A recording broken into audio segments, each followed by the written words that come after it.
1,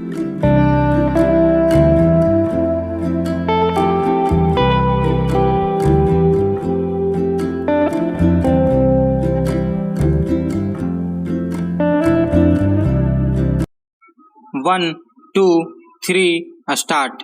संपूर्ण विश्व में महिला सशक्तिकरण एवं महिला संबंधी नीतियों का मुख्य लक्ष्य महिलाओं को राजनीतिक रूप से सशक्त करना रहा है।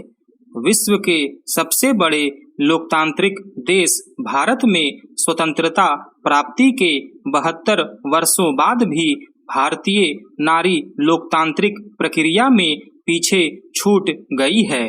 भारतीय संविधान द्वारा स्त्री पुरुष को समान दर्जा दिए जाने के बाद भी देश की महत्वपूर्ण राजनीतिक संस्थाओं में स्त्री की भागीदारी 20% से भी कम है। भारतीय समाज में स्त्रियों के प्रति उपेक्षापूर्ण व्यवहार की समाप्ति एवं उनकी राजनीतिक स्थिति को सुदृढ़ करने के लिए 12 सितंबर 1996 को पहली बार महिला आरक्षण विधेयक लोकसभा में प्रस्तुत किया गया था, जो तब से लेकर आज तक राजनीतिक दलों की राजनीति का शिकार है।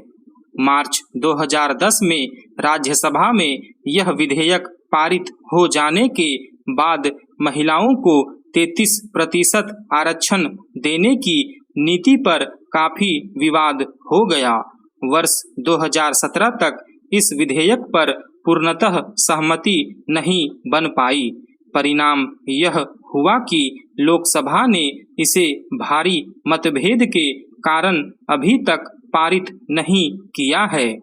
महिलाओं को दोयम दर्जे का प्राणी न केवल भारतीय बल्कि पूरे विश्व के पुरुष प्रधान समाजों में माना जाता रहा है। यही कारण है कि आज भी विश्व की अधिकांश संसदीय व्यवस्था वाले देशों में महिलाओं की हिस्सेदारी 20% से भी कम है। भारत वर्तमान में महिला आरक्षण को लेकर कानून बनाने में असफल रहा है।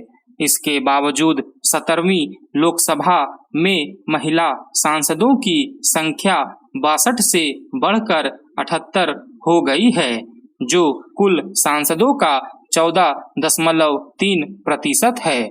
अतः भारत को इसे और बढ़ाने की आवश्यकता है, क्योंकि भारत की भागीदारी अपने पड़ोसी देश चीन, पाकिस्तान व बांग्लादेश से कम है। भारत में जहां एक ओर स्त्रियां आर्थिक रूप से पुरुष के अधीन रही हैं, वहीं दूसरी ओर सार्वजनिक जीवन में भी उनकी स्थिति अत्यधिक असंतोषजनक रही है। इस असंतोषजनक स्थिति को समाप्त करने के लिए आवश्यक है कि उनकी राजनीतिक स्थिति को सुदृढ़ किया जाए। राजनीतिक स्थिति से तात्पर्य यही है कि ऐसे अनेक निकायों में जो निर्णयकारी हैं और जिन निकायों में राष्ट्र की सामाजिक आर्थिक नीतियों को निर्धारित किया जाता है, महिलाओं की सक्रिय भागीदारी को सुनिश्चित किया जाना चाहिए। बिना आरक्षण महिलाओं की राजनीतिक स्थिति को सुदृढ़ कर पाना अत्यधिक कठिन है, क्योंकि अधिकांश राजनीतिक दल पुरुष प्रधान मानसिकता वाले हैं, जो चुनावों में सामान्यतया महिलाओं को अपना उम्मीदवार नहीं बनाते। महिला प्रमुख पार्टियां भी पुरुष प्रधान समाज के कारण पुरुषों को ही उम्मीदवार बनाने के लिए बाध्य है। सरकार के विधायी एवं कार्यकारी अंगों में भी महिलाओं की भागीदारी न के बराबर है। अतः वे स्त्री के अधिकारों के संबंध में आवाज नहीं उठा पाती। इसलिए यह आवश्यक है कि विधायी संस्थाओं में महिलाओं के प्रतिनिधित्व हेतु एक सुनिश्चित प्रतिशत स्थान आरक्षित किया जाए। स्वतंत्रता प्राप्ति के बाद संविधान के विभिन्न अनुच्छेदों के माध्यम से भारतीय समाज में सामाजिक एवं शैक्षिक दृष्टि से पिछड़े वर्गों के उत्थान के लिए विभिन्न प्रकार के आरक्षणों की व्यवस्था की गई है, किंतु अभी तक महिलाओं के लिए स्वतंत्र रूप से आरक्षण प्रदान करने की विधेयक पारित नहीं हो सका। प्रधानमंत्री इंद्र कुमार गुजराल के शासनकाल में महिला आरक्षण विधेयक को पारित करवाने की पूरी कोशिश की गई। उसके बाद भाजपा के नेतृत्व वाली गठबंधन सरकार ने विधेयक को संसद में प्रस्तुत किया, लेकिन हर बार लोकसभा एवं विधानसभाओं में महिलाओं को 33% आरक्षण देने का मामला विभिन्न राजनीतिक दलों के मध्य तीव्र मतभेद होने के कारण पारित नहीं हो सका। कुछ राज्यों ने राज्य स्तरीय नौकरियों और पंचायत चुनावों में महिलाओं को आरक्षण प्रदान कर महत्वपूर्ण कदम उठाया है। महिला आरक्षण के संदर्भ में सबसे महत्वपूर्ण प्रश्न यह है कि उन्हें पर्याप्त आरक्षण क्यों मिलना चाहिए। समाज का सुधारवादी या प्रगतिशील वर्ग मानता है कि आरक्षण के माध्यम से पर्याप्त प्रतिनिधित्व प्राप्त होने से समाज का पर्याप्त विकास संभव है, जबकि समाज के रूढ़िवादी वर्ग का मानना है कि विभिन्न क्षेत्रों में महिलाओं के घर से बाहर निकलने पर उसका बुरा प्रभाव पारिवारिक प्रणाली पर पड़ेगा, जिससे समाज के विकास की नींव कमजोर हो जाएगी। समय के साथ आधुनिक काल में पाश्चात्य शिक्षा के विकास एवं प्रसार के बाद महिलाओं के लिए एक बार फिर विकास का मार्ग प्रशस्त हुआ है।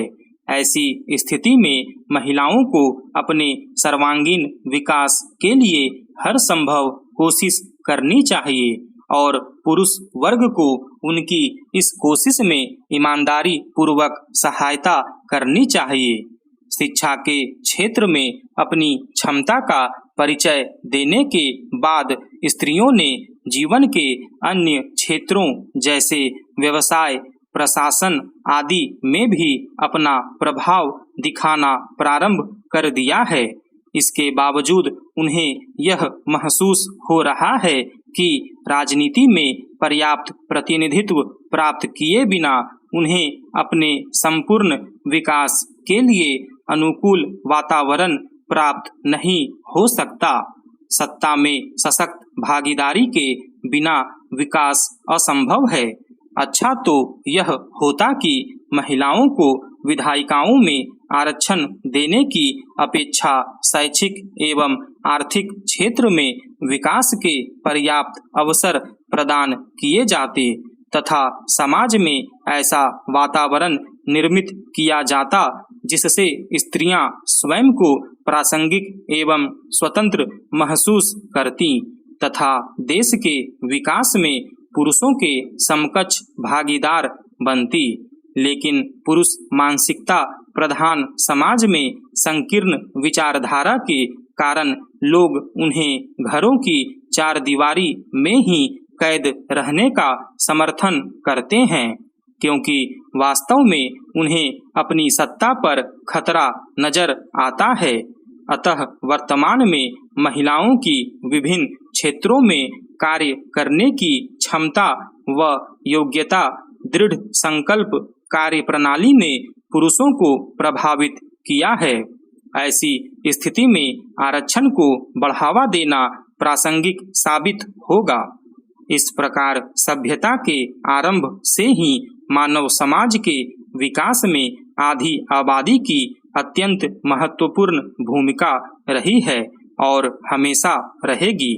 ऐसी स्थिति में किसी भी समाज का पूर्ण विकास समाज के आधे सदस्यों को अलग थलग करके नहीं किया जा सकता।